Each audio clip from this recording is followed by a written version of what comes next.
I've beaten Pokemon Infinite Fusions, but there's an entire postgame for us to explore. This game implements the entire Johto region with so much more to do, so let's continue Pokemon Infinite Fusions into Johto. In order to reach the Johto region, we first have to fly to Saffron City to take the train to Goldenrod. As I step out of the train station, it marks the start of a whole new adventure. Before leaving, I first make sure to fuse some more Pokemon who can support me throughout Johto. I start with the fusion between Lantern and Articuno, Typhlosion and Zapdos, and Moltres with Porygon Z. These three fusions are the three big ones that will be pushing me through Johto, but there's also some other minor fusions like Vulpix Shelter and Absol Azumarill. I head down Route 34 to see my first Johto encounter, Granbull, which fuses with Seacane. Moving south into Elix Forest, I catch myself a static Shedinja. Now, the story that continues through Johto is not linear, and we actually begin by getting our first gym badge here in Goldenrod City. Now of course, Whitney being a normal type gym leader, my best bet is to bring some super effective fighting type Pokemon along with some ghost types for defense. By fusing Shedinja with Girafarig, we can get the Sap Sipper ghost normal type Giranja. Being only hittable by dark types is already busted by itself, but combined with her moveset, this Pokemon is cracked. The Lickible she starts off with has nothing against Giranja, which means that I can freely sweep on Whitney. After setting up +6 with Agility and Nasty Plot, I Baton Pass a boost into Porytris, whose Flamethrower completely demolishes Whitney's team. After witnessing that complete massacre, I think it's safe to say that Shedinja in this game is broken. Being able to put Wonder Guard on anything is just crazy. After unfusing the fusion and tossing out Shedinja, I can move on to the next city, which actually heads backwards down towards Azalea Town. Azalea is in the middle of a flooding crisis. After diving down Slowpoke Well, which normally drains the town's water, I discovered that a group of Shelder are blocking the drainage. There isn't a way of moving them, but if you know anything about how Slowpoke evolves, then you'll know that that's our solution. By solving the puzzle and pushing the 4 Slowpokes into the Shelders, I can force them to evolve into Slowbros, unclogging the drain. Once all the 4 Shelders are moved, the water drains away and I can enter the gym. The theme of the gym is still bug types, but the gym leader is no longer Bugsy. Instead, Kurt the Pokeball maker is now the gym leader, but this doesn't change my game plan. I'm still leading with Porytris with Stab Flamethrower into the fight. Down low gives me plus attack instead of plus special attack, but Flamethrower can still one-shot the first 2 Pokemon. Yandra does take neutral from Porytris, and seeing how it outsped us with Dragon Pulse, I swap to Omasharp, who also takes massive damage. I pivot to Polydash, which barely tanks the Dragon Pulse, and Kurt heals with a full restore as Flare Blitz doesn't even do half health. I sack Polydash to Yandra to bring in Golur, and we play into the crit as Dragon Pulse takes us deep into the yellow. However, Astonish can revenge kill on the next turn. His Slowzor comes out, so I swap into Zaplosion, which can T-Bolt to kill in 1 hit. Finally, Kurt's last Pokemon is every stall Pokemon's nightmare. I swap out into Flytail, which can land an Earthquake to bring Blistical down to Sturdy. Since it used Power Trick, its attack stat is massive, but it just goes for a minimize. So if I can land this next hit, then I can win this battle. We have to hit this Earthquake. But I miss, and now I'm screwed. Hit one more, come on, hit one more, please, please, please. Please, please. It's not sturdy, we can kill this, just hit one more. It's not sturdy, hit this, please. Yes. Oh my god. We're good. With the second gym leader down, I move on to catch some more Pokemon, going up towards routes 36 and 35. National Park was especially good to me, adding a Scyther to my collection. As I push forward into Union Cave, it's here that I start underestimating just how hard the trainers are going to be. I have a bunch of legendary fusions on my team, and it got to my head because as soon as I pick a fight with this Ace trainer, I automatically assumed that I'd one-shot his Venaleaf with a Freeze Dry. Freeze Dry should work. I might... That's great, that's great. First time back in what, 2 weeks, and I lose a Pokemon immediately? Once I get to the other side of Union Cave, I'm one step closer to the next gym. After prancing through the grass, I come across my first shiny fusion in this game. Oh, wow! Speaking of shiny! Okay. Violet City has another encounter for us in a gift Beldum, but it requires that I first obtain the gym badge. So first, I backtrack to Route 31 to catch an Ariados. I can also head to Professor Elm's lab where he gives us one of 3 Johto starters. Now since I already have a Totodile sitting in my box and Typhlosion is fused with Zapdos, this means that my only encounter here is Chikorita. I go ahead and fuse Scyther with Sandslash to get the ground steel type Psyslash with Technician. And also Apom and Mawile, just because why not. Faulkner's gym was a pain to navigate since there's constant winds blowing your back out, but after reaching the back rooms, I can eventually start the fight. Him starting out with Zowl makes my general lead favorable. I zap his bird with T-Bolts, but he swaps out into Grand Crow last minute. Thunderbolt kills Grand Crow and he sends out his Skardoom. I send in Lapert to tank feint attacks, then Surf for super effective damage. He swaps back out into Zowl, which dies immediately, then Skardoom out again to die pointlessly as well. Marowak is ground fairy type and has nothing on us, so I Shell Smash Lappert for the attack boost and Ice Beam the Marowak. His Ursa Giotto was able to live a +2 Ice Beam in the red and retaliate with Wing Attack to end Lappert. Geodude is here to pick up the revenge kill, and I should have guessed that Lappert didn't have it in him to kill since we are a physical attacker using a non-stab Ice Beam. Even though we did lose a Pokemon, there's still an upside. The Gym Badge obtained gets us the Gift Beldum. Having a potential Metagross allows us to put the Steel type and Massive Attack on any future Pokemon. After passing through Tojo Falls and up Route 46, I find myself face to face with the Slacking. Now if you're thinking what I'm thinking, then you'll know that Slacking is an amazing Pokemon to fuse with. And I can also reach into Cerulean City to catch arguably the only Pokemon better than a Slacking. Moving forward with the story, I emerge out near Blackthorn City to earn my next Gym Badge. I make sure to complete a hotel quest mission where a lady rewards me with a Lucario. Claire and her fake dragon starts her solo water Gyarados against my Amphaneum. My Pokemon is perfectly built to counter hers with a T-Bolt. Charizard sees both Bug and Fire moves against us as a kill, so I swap into Gyarados to try and sweep by setting up Dragon Dances. They hit us on the next turn with an Outrage, which forces us to attack with Waterfall and take it out. Gladeaw is extra bulky and I'm not certain that we can kill it, so I swap into Sylvetom and set up a Light Screen as they try to catch us off guard with a Mirror Coat. I set up a Substitute to try and block the Mirror Coat and Moonblast for big damage, which kills on the second hit. His fearsome Gardactyl comes out threatening to feint Sylvetom. I swap in Pogius to tank an Iron Head and Ice Beam for the quad effective damage, but a Crunch on the next turn leaves me in a dangerously close position, which thankfully we can counter for the kill. Her final Dawn Air forces us to swap in a Sylvetom to tank a Thunder Wave. Moonblast can then thankfully one-shot her to get us our 4th Johto badge. I walk up the icy mountains to reach my final destination, blasting through an array of ice fusions. After finally making it out of the icy terrain, I can reach civilization in Mahogany Town. I check up north at the Lake of Rage where we pass by a mysterious Unovan man examining the icy stone. Going further up, I investigate the iconic shiny Gyarados. I can technically use this What the fuck is that? That's actually kind of funny. Inside the Mahogany Gym, we face off against the local hockey team guarding their leader Price. After navigating the hockey rink, we can make it to the opposing end goal to give their coach a stern warning about icing. Price leads off with his Duke King. I send in my Guts Ursa King to hit massive returns. Yes, I know Facade does more damage, I just don't know where the TM is. His next Infravile lands our super effective close combat, leaving me on 1 HP, which was super lucky, and Citrus Berry restores a bit of my health to prevent Burn from taking me out. Mistakenly, I went for a Yawn, which didn't even work since his team was protected by Safeguard from the Duke King, so I switch into Geodude as Price heals up, then swap into Abril as Flare Blitz nearly takes us out. Luckily, we can pick up the kill with Aqua Jet, boosted by Abril's huge power. I swap into Golur as Probostar uses Icicle Spear, allowing me to hit quad effective Brick Breaks. We can only deal half health as his Rocky Helmet chips us down too low. I decide here that a sack is necessary, so I say goodbye to Golur as Side Slash can revenge kill with a priority Bullet Punch. His next Pokemon Ginlord comes out. It's prepared to hit a super powerful Water Spout, so again I have to make another sacrifice. Abril is sent in to die, and I send out Geodude. Thunderbolt does a bunch of damage, but Ginlord's simply too bulky and tanks a T-Bolt in the yellow. It then retaliates with a Surf to knock out another one of my team. At this point, I fully expected Ursa King to be much faster than Ginlord, but for some reason, probably hidden nature, sending out Ursa King was a mistake since we get outsped and die. Thankfully though, Side Slash Bullet punches Ginlord for the revenge kill. Mamodon is his final Pokemon. We got our first tank and EQ before Bulldoze can do half his health and lower his speed to secure us the kill with a second Bulldoze. Adding these deaths to our name, I say we get moving. Past Route 42 is Mount Mortar, which doesn't have any available Pokemon, so I quickly find myself in Ecruteak City, where we're able to get a Magmar in the Burn Tower. In order to reach the top of the tower to get Morty to go back to his gym, we need to navigate up the tower without touching any of the ghost Pokemon living there. Touching a Ghastly or a Haunter will send you right back down to the first floor. This is, unironically, the hardest part of this challenge, since Ghastlies are fast and move in random directions, and Haunters will chase you around. I almost make it to Morty twice, but fall just short. Bro, okay.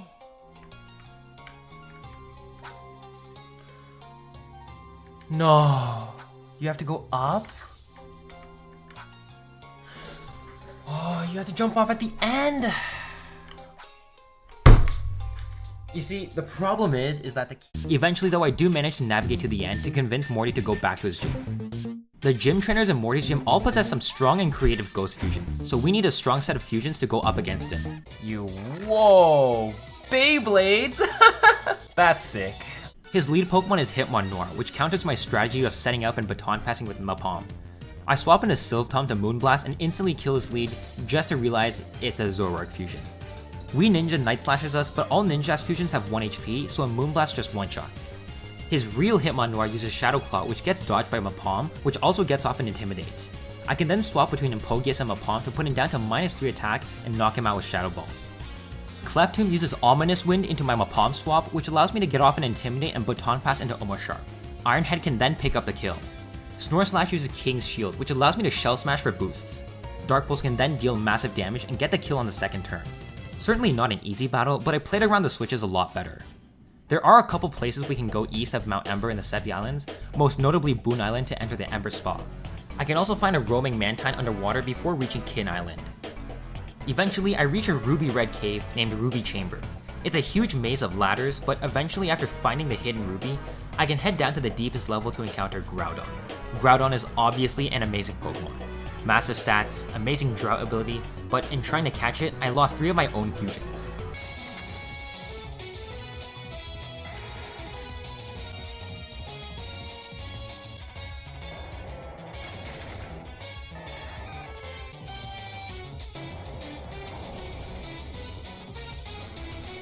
Holy.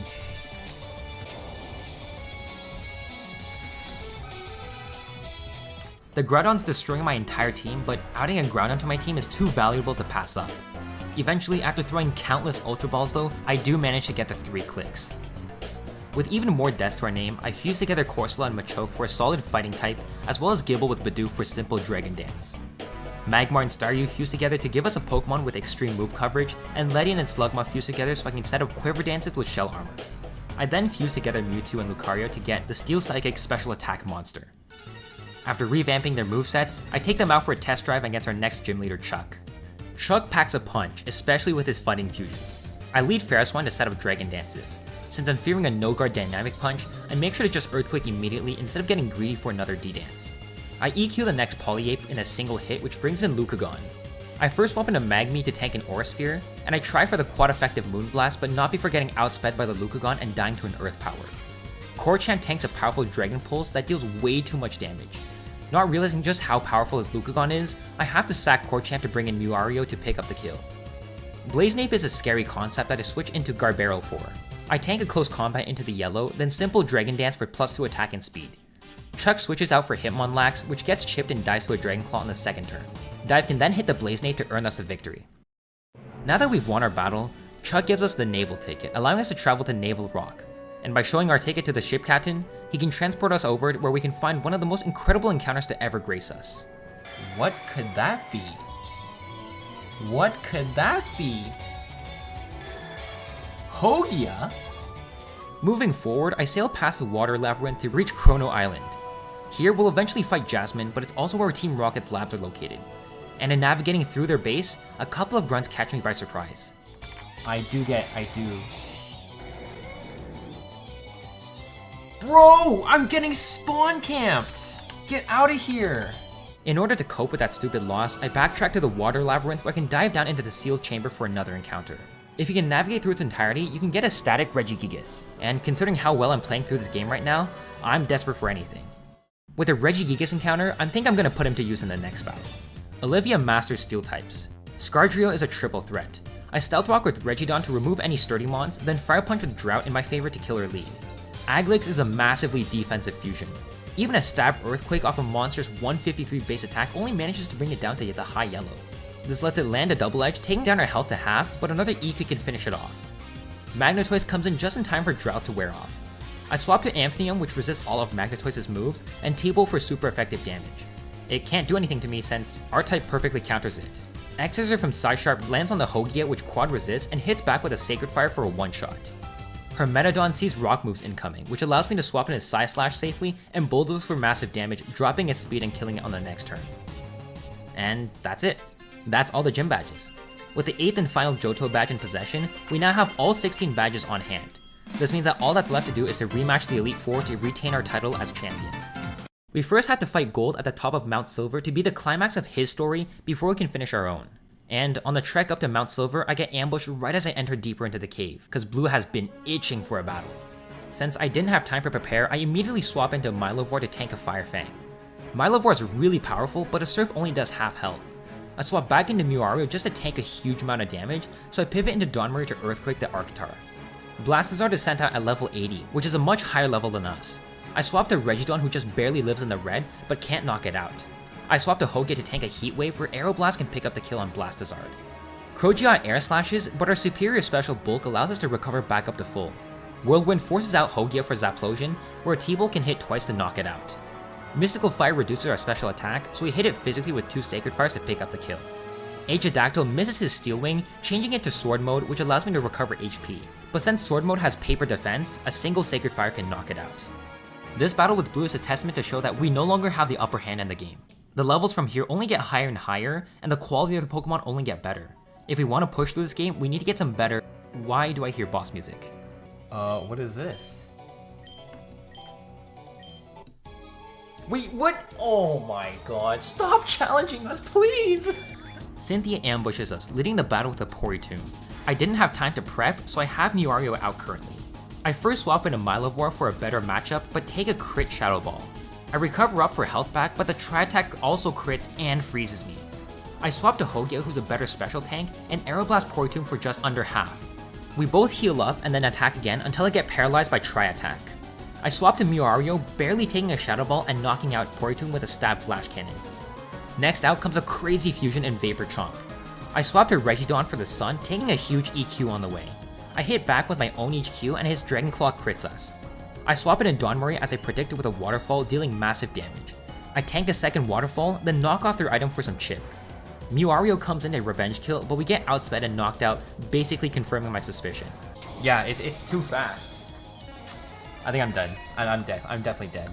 I try to outspeed with Zaplosion, but even Zaplosion gets outsped and dies one shot.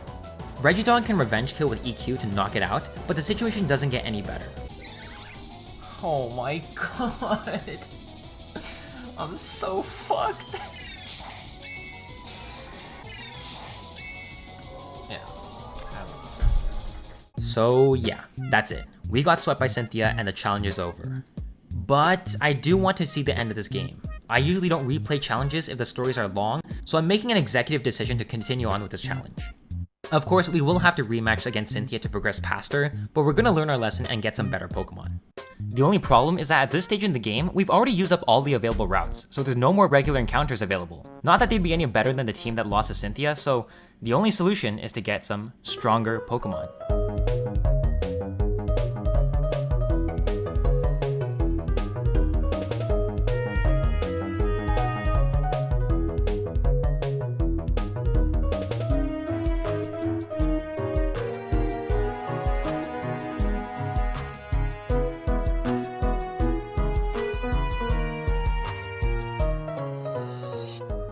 Having a new team made of much better Pokemon, we re-enter the mountain to challenge Cynthia.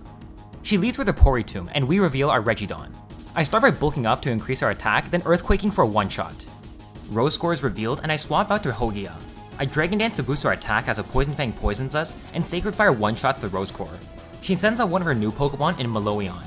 I send out my Mewario, and she Rain Dances. Thunder lands on us as we set up a nasty plot, then Psychic the Meloion for one shot. With the rain still up, Vapor Chomp is set up for a sweep. So here I send in a fusion that you haven't seen before, Kyogre. Aqua Tail is a resist, but still deals decent damage.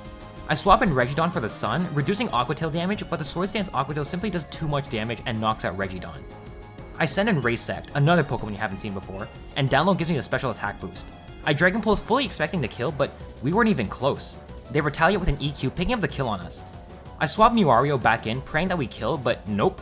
Vapor Chomp lives on 1 HP to counter my Mewario. Eventually, Vapor Chomp does miss an Aqua Tail and we can Psychic to take it out. The next Togekion tanks a Rain Boosted Origin Pulse, which means I can only take it down to the yellow as it Ice Beams and freezes us. I swap into my third and final new Pokemon, which has to tank a super effective Ice Beam.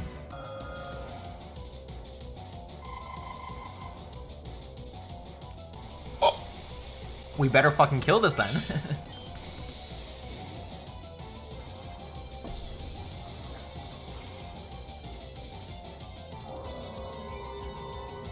4 legendary fusions dead, and 1 is frozen.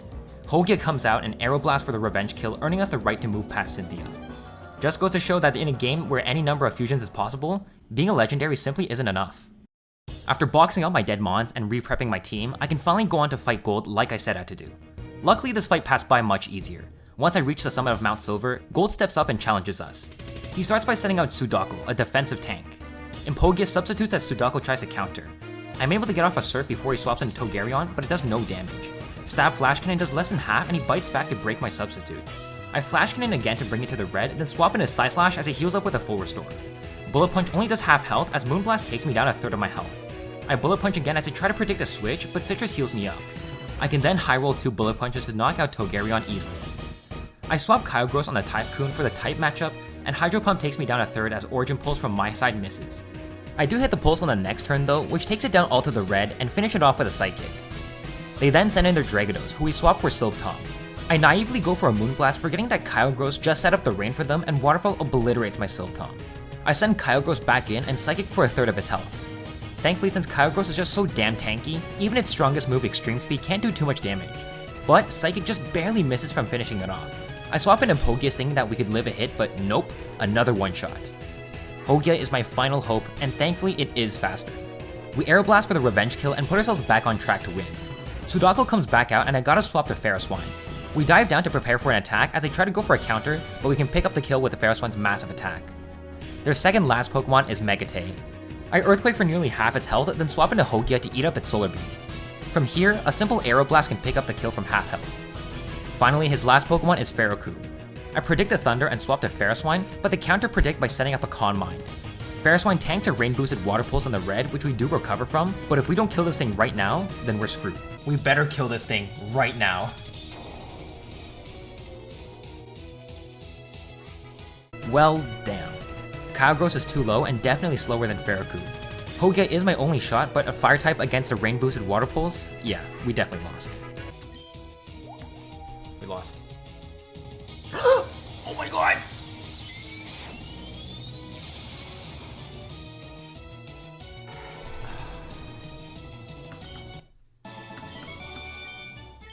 For sure, we need to catch some better Pokemon. Gold crippled my box and left us with nothing. I do still have Hogia and Kyogre, 2 great Pokemon for sure, but definitely not enough to finish the game. If we want better Pokemon, it's time we go hunting for legendaries. After spending countless minutes searching for the most powerful of mythical Pokemon, this is the team that I finally decide on. Raikou, Hogia, Gyarados, Omasharp, Lotkia, and last but not least, Donmarie. Lorelei still has her team of Ice types. Thunderbolt from Raikou nearly one-shots Magong as it hits back with a Bubble Beam. We stall it out of potions until Thunderbolt finally crits to knock it out. Mambro with ground coverage hails instead of EQ, but Hogia Sacred Fires to bring it down to the red. We manage to pick up a burn as well, cutting its attack in half, but it retaliates with an Ice Fang, which gets the freeze on me. Thankfully though, Sacred Fire thaws us, so we can go ahead and kill the Mambro. Tendestar warns to switch back to Raikou. Thunderbolt here can one-shot for the kill. Jingrowth comes in, and we pivot to Hogia. We get Leech Seeded for a chip, but a single Sacred Fire scorches the Jingrowth. Weiris comes out last, and I swap to Gyarados. Night Slash does big damage, but we retaliate with Dragon Claws to eventually win against Lorelei. Against Bruno, Donmarie leads the fight and starts with Stealth Rocks. EQ hits the Mavire with a Ground Gem boost to pick up the kill. We pivot out of Steel Champ for Omasharp to tank some rock moves, then swap into Lotkia as it sets up the Sandstorm. Aurasphere takes it low to the yellow as Iron Tail hits back not very effective. Aurasphere kills, and out next comes Marochan, which just dies to a Surf. Cycross is Steel fighting, so I swap to Gyarados to dodge close combat. Brick Break with Fist Plate nearly takes it out, and on the next turn, we can pick up the kill. Finally, his last Pokemon is Magnanix, whose sturdy is broken by Stealth Rocks and dies to a simple Brick Break. The battle with Agatha went exactly the same as the first time. Shell Smash Omasharp, then Sweep her team. The last Elite Four is Lance, but without Fairy types on my team, this fight is bound to go differently. Starting with Lotkia, Spatial Rend one-shots a Dragados. Toganite wants to Moonblast our ass, so swapping to Omasharp is the right play. Ironhead deals over half to the Toganite, and Lance opts to heal. I take the turn to get off a free Shell Smash, doubling our offense. This way, Ironhead on the next turn can one-shot the Toganite. Tyrannodactyl goes down to a boosted Ironhead, but Typhonir forces us to swap out. They miss their first Fire Blast, which allows EQ to nearly kill. Lance heals Typhonir as a Dragon Tail swapped us to Raikou, and Ice Beam doesn't even do half health. They Dragon Tail us into Donmarie, where EQ gets the kill, and his final Pokemon is Porydra, whose download boosts his special attack. I swap to Gyarados, which tanks a decent amount of damage, and Dragon Claw does about half. I think that's it. I think that's it, yeah. What? No! Live, live, live. That's a jump scare, but in the end, we do make it out alive. There's one last battle against our rival Blue in the last room. He leads with Nidogia and I send out Latkia. I missed my first Spatial Run, giving him the free Swords Dance. Spatial Run does hit on the next turn and they get greedy and Swords Dance again, so Surf picks up the kill. Ripe Mortar pops in and out, dying to a Surf. Tortar intimidates, but I just Spatial Run for damage. Giga Impact takes us down low to the yellow, but we outsped on the next turn to kill with a Surf. Electados waterfalls, so I recover back some health. They Rain Dance, but we go for EQ to chip at it. Here, Blue goes for the swap, sending in Starkazam on the EQ. I Spatial Run nearly taking it out, but they heal with Full Restore to stall me out. Then they set up a Reflect as I hit a second Spatial Run, sending it to the red. They heal up again, so I swap to Raikou who can Calm Mind to boost our offense and take out Starkazam with a super effective T-Bolt. The next Pokemon to come out is Blastazar. They Heat Wave first, getting the burn on us, but since we set up our Calm Minds, T-Bolt instantly knocks it out of the battle. Electados comes back in, which we have to swap out for since it has Motor Drive. They reset the rain, which allows me to Shadow Force for free and take out his final Pokemon. With this victory, we've won against Blue in our final battle in this challenge. It's that easy. Granted, I did resort to using a shit ton of broken legendaries, so it was cool to see all the fusions, so I don't mind. That's it for Pokemon Infinite Fusions. This was a long challenge in the making, and it took a long time to play. Honestly, a great concept to see all the fusions, and honestly sparked a whole other dimension of Pokemon gameplay. Definitely a worthy game if you want something to freshen up Pokemon, but I want to go back to hardcore Nuzlocking, so like and subscribe to stay tuned.